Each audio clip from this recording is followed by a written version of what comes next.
Hello mga people! Ito nga po pala ang ganap na isang pinaka-OA na people sa buong mundo. Hoy, hindi magiging ganun be. Hala, napaka-OA. Hay naku na naman be, lunis na naman. Ayan be, naka-uniform na naman tayo. Ayoko na ulit-ulit na lang. Ay hindi pwede be, dapat kailangan natin ito pagdaanan. Ay over. So wala rin naman pinagbago be. Ayan, nakikita yung nag-aayos naman ako. Malamang be, dapat lagi-lagi tayo nag-aayos be. Hindi ka yun mag-ayos be, di haggard ka rin masyado. Ayan ba yun, alam mo yung kung ano nilalagay ko, naglalagay ako ng concealer. Kasi andyan yung makeup ni ate eh. Kaya tinatry ko, naglalagay pong blush on. Oo, di ba grabe talaga tong tao na to.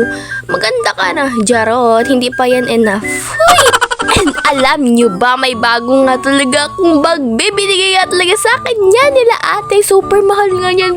Like, sinurprise nila ako kasi nga sinabi ko ay sira na nga talaga yung bag ko. Like, pinapatahi ko sa lola ko, be. Kaya, yung natahi na yan, binila nila ako, be. Like, nakakagulat kita. Thank you so much! So, ayun, kumain na nga rin talaga ako. Yan, abe, duplex naman nga talaga ako sa vlog.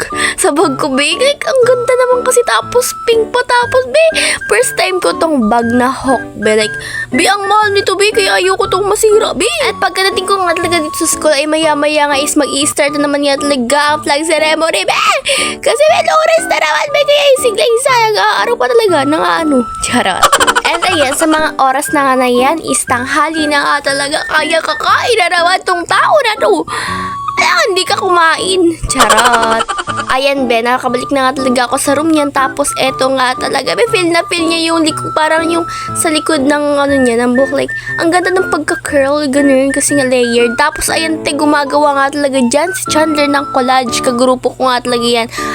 Siya lang nga talaga yung nagde-design, tapos pinapakalam ko siya dyan. Tapos ayan, pinag-zoom ko, be, tapos naiis siya. Kaya, yung tinapon niya, be, kasi po siya, charet, joke lang yan.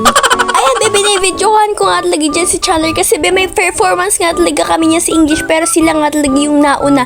Kinabukasan pa kami kaya ate, nakikichismis nga talaga ako dito. Like, nakikinig ako sa sinasabi ni sir. Like, ano yan? Alatang chismosa ka tayo, charet.